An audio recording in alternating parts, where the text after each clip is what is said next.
Hi, advanced graphics students. In today's lesson, I'll be showing how to do the Adobe Illustrator 3D cutout technique with some advanced technique in kind of shading and making things look three-dimensional. So to get started, I've already created a document with two artboards on it. My artboards are 8 inches by 8 inches. I'm in RGB color mode, and yeah, and then I've created a couple different layers here. I'm starting with a clean layer here, and I'll show you what I'm doing here. So to start, the very first thing we're going to do is we're going to use a new tool, or at least probably new to you, the pencil tool here. And the pencil tool allows for you to draw kind of like free form shapes like this. And then as long as you bring it back to where you started, it's going to close that shape off and make it what we want, a closed shape like this. See this guy? Okay, so that's what we want to start with.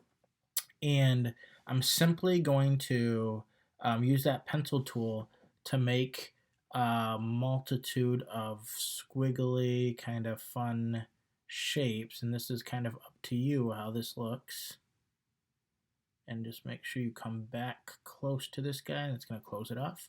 And I'm going to make a second one here. Actually, I already don't like that one, so I'm going to do that one again.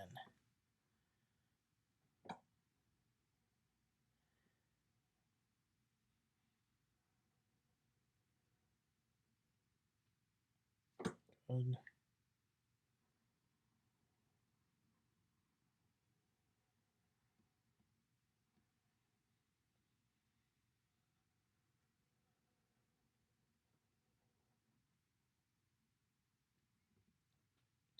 And then finally, I'm going to grab my rectangle shape tool and make a rectangular shape from the outside edge to the outside edge. Like that. Excellent. Okay, so far so good. Doesn't look like much, but I've got it set up. Now, next thing I want to do, on a different layer, and I called this my swatches layer, what I did is I created a few boxes here, and I'll show you what I did. I used my rectangular box. I clicked here, and I think I made these like 0.5 by 0.5.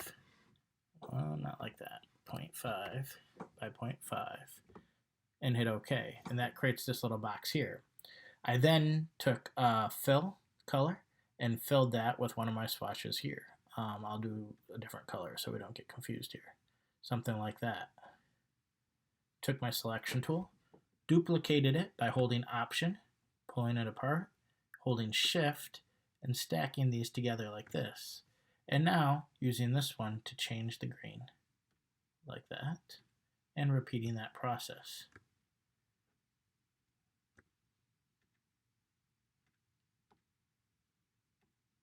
Like this, right? Let's do it. I guess we could do a couple more.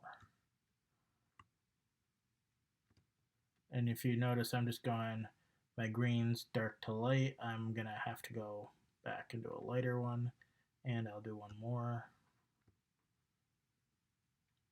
Like this, and maybe go even lighter with that yellowish color there. So now I have 5 of those. So these will be my swatches. I did this same technique on this side for later when I'm going to use these swatches to color my animal or whatever animal you decide to use. So you can see there, here we have this, there we have those, and so far so good. So the next step here is to start coloring these, and I'm going to click on this outside square, and I'm going to go, I think I'm going to just go ahead and make that my darkest color. And did not click on that correctly. Like that. And you're going to eyedropper tool the darkest color. That's going to fill that up. Oh, somehow I didn't get that perfectly to the edge. What's going on here? Get that to the edge there. There we go. Good. Good. And I'm just going to open this up. click on this next path. Yeah, click on this next path here and eyedropper tool that one to this color, and click on this next one and eyedropper tool that one to that color, and then click on this next path and eyedropper tool that one to this color. Now, what I want to do here is I want to select this inside one, the smallest one, and I want to say Object, Arrange, Send to Back. Then I want to click on, and I'm going to select the next one up and say Object, Arrange, Bring to Front. And then click on the next one up.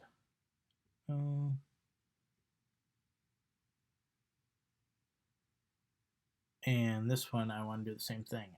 Object,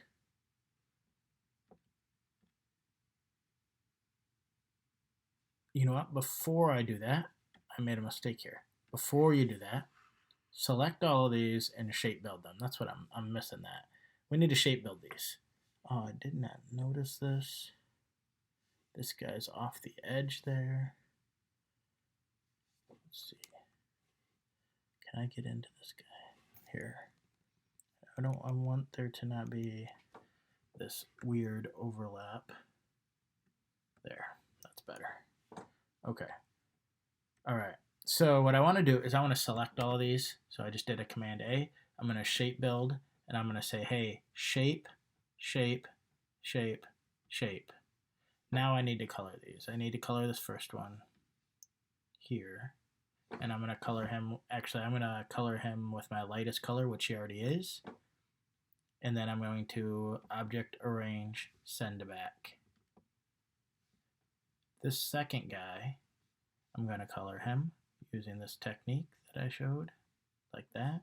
And I'm going to say Object, Arrange, Bring to Front. And this third one, Selection tool, select him, and now eyedropper tool, and my third color here is this one. Nope, this one. Perfect. Object, Arrange, Bring to Front. And repeat that one more time. Boom. Darkest color. Object, Arrange, Bring to Front. There we go. Now we're on the right path here. Now what we need to do is we need to select this one, and we don't need to do it like that, just like this. And here we need to create an effect. You can do that in a multitude of ways. I find that the best way is in this properties panel, and there's this little FX button here, and I'm going to click that, and I'm going to go down to Stylize, Drop Shadow. And in my drop shadow, I want it to be in multiply mode at 50%.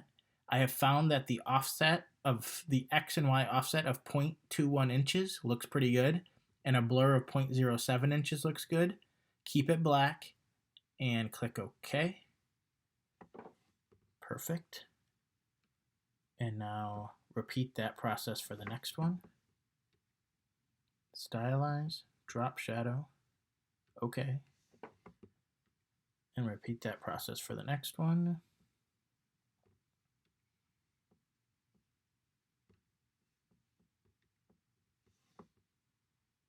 I think we're looking pretty good. We have a cutout technique here. How's that look? Looks 3D. What's happening here is this drop shadow is making it look like this piece is cut and the shadow is hanging on to the next piece below it. That's the technique there. Awesome.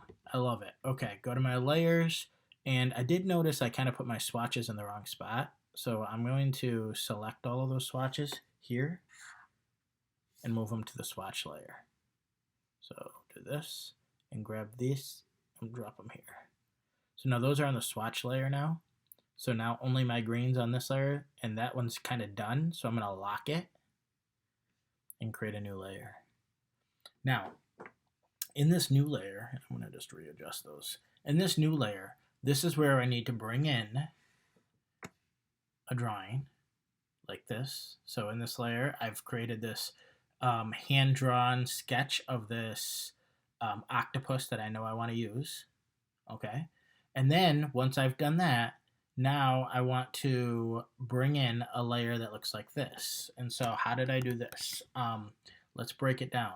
So I started, and I can shut this off for a minute, and let's take a look at this here. And I'm not going to do all of this because that would take really long. I started by using a combination of pen tool and curvature tool. For example, certain pieces here are going to be really easy to create using my pen tool. So I'm going to start here and click and drag out and click and drag out, right? An option.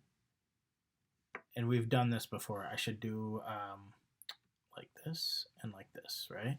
So you've done this technique before in Graphics 1, in anytime we're drawing shapes like icons or imagery.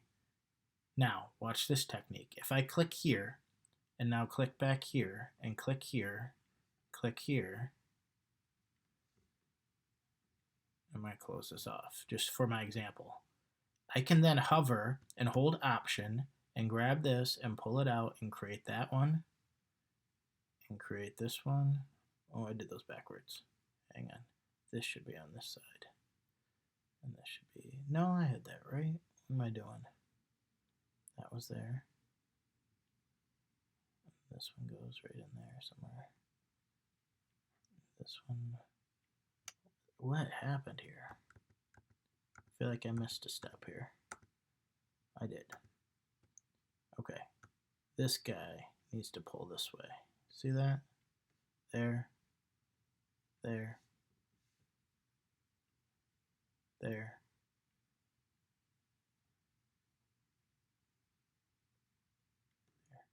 Something like this. You can see what I'm doing. This doesn't look super good, but that's one technique. Okay. You could also use this curvature tool, which works pretty well here. If I click, click, click, click, and it's going to follow the curves of this tentacle. I'm going to click here, hold Option, click, click here, and start again. And notice how I'm kind of creating this shape so that it's going to be close. Now notice, look, if I try to go here, it's not going to follow my line, so I have to go smaller. Here, smaller spaces between each click. I have to zoom in on that a little bit. Lost my path there. Somehow I got out of my curvature tool, so I'm going to get back into it and make sure that I click back on the original to make that final point. Now notice what I did here. Notice how I overlapped this onto this, so when I draw this piece later, it'll overlap, and a bunch of these are going to overlap into the center here, and then I will be able to use my shape builder tool to recreate these into specific shapes and cut off pieces so they look like one's in front of the other. So that's what I did here. Do you see that? This one is behind that one because I used the shape builder tool to cut this piece off and put this one in front. So I can unlock this. Let's see if I can see those shapes. So look, see how that piece cuts off here because I used the shape builder tool. And you can see here are my pen tools, pen tool lines where I drew this. Same thing here. This is a single piece, so I drew all of this piece as one chunk, right? Separate. I shape built that and this piece separately, right? See that little piece right there? Yeah. And then this piece is separate from this piece. What I did is I drew this piece, drew this piece separate, and when I went in and shape built it, I cut this piece separate into two separate pieces. And this is just a single piece here, and then a second piece there. Cool. Good. So once you've gotten to that point, right? Once you get it all drawn, and this is going to take you a while, you're going to draw all this out. Make sure, what I did is I actually then selected these pieces and colored them. And what I tried to do is I colored these ones that are further back, kind of a darker or medium color. The ones that are closer forward, a lighter color, and so on and so forth. Now, here, I did an effect on this one. So what do I mean by an effect? Well, so I colored it this dark purple. So if you look at here, if you look at the swatches panel, it's filled with this purple color. That is on my swatches panels. So if you see my swatches here, let's take a look at those. All I did was select it, use my selection tool, like that, use my eyedropper tool, and I found this one and clicked on it, and that filled here. That's all I did.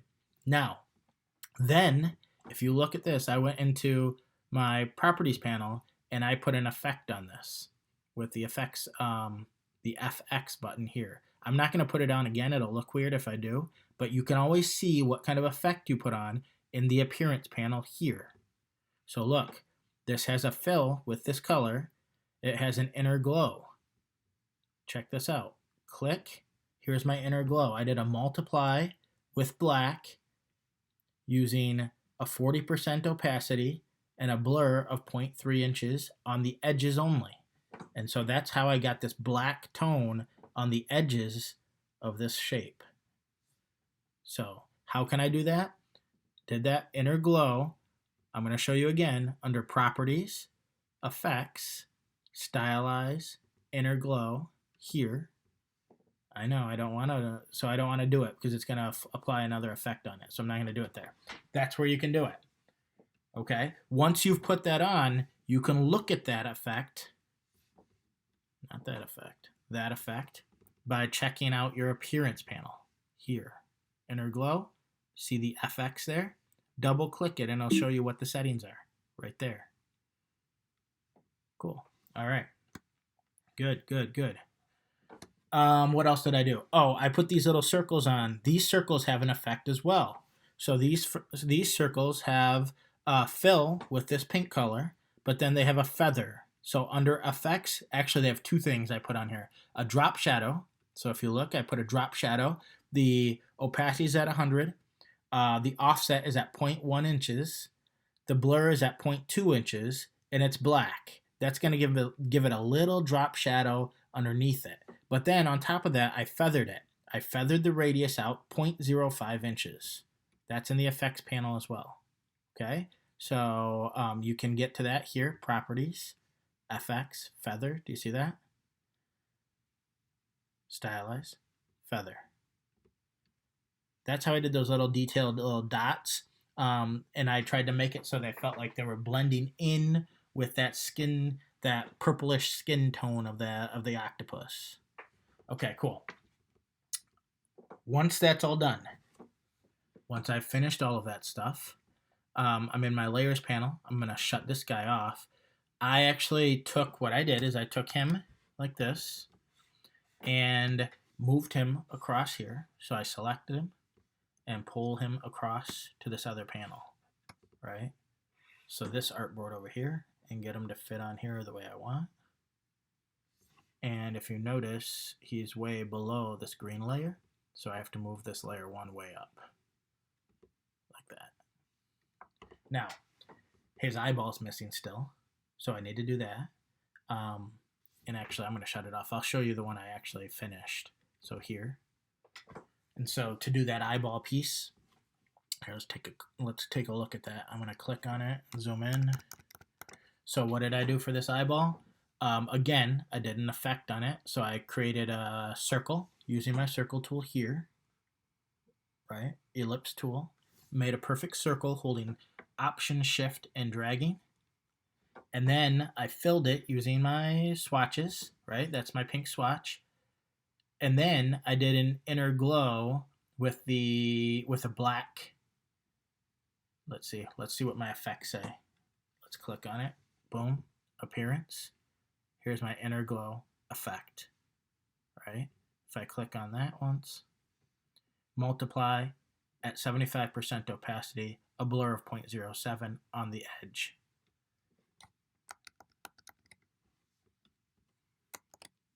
So then you can see what my 3D effect looks like. Let's take a look at it in presentation mode. Boom. And so now it looks three-dimensional, like one thing is in front of the other. I think, one thing I didn't, on some of these, like this guy here, I put a drop shadow on this one. Oh, here we go. So if you notice these tentacles, I put a drop shadow behind all of this whole thing. And that drop shadow behind this whole thing makes it look like this tentacle is hanging out in front of the blue 3D things. I keep doing that, sorry. There you go. That's it. That's all you have to do. So it's all about using that effects panel, creating a swatches layer. That swatches layer really, this swatches layer really makes things go a lot faster.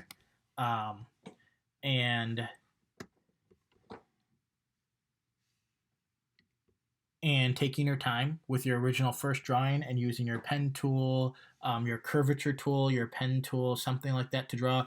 Oh, I forgot one thing.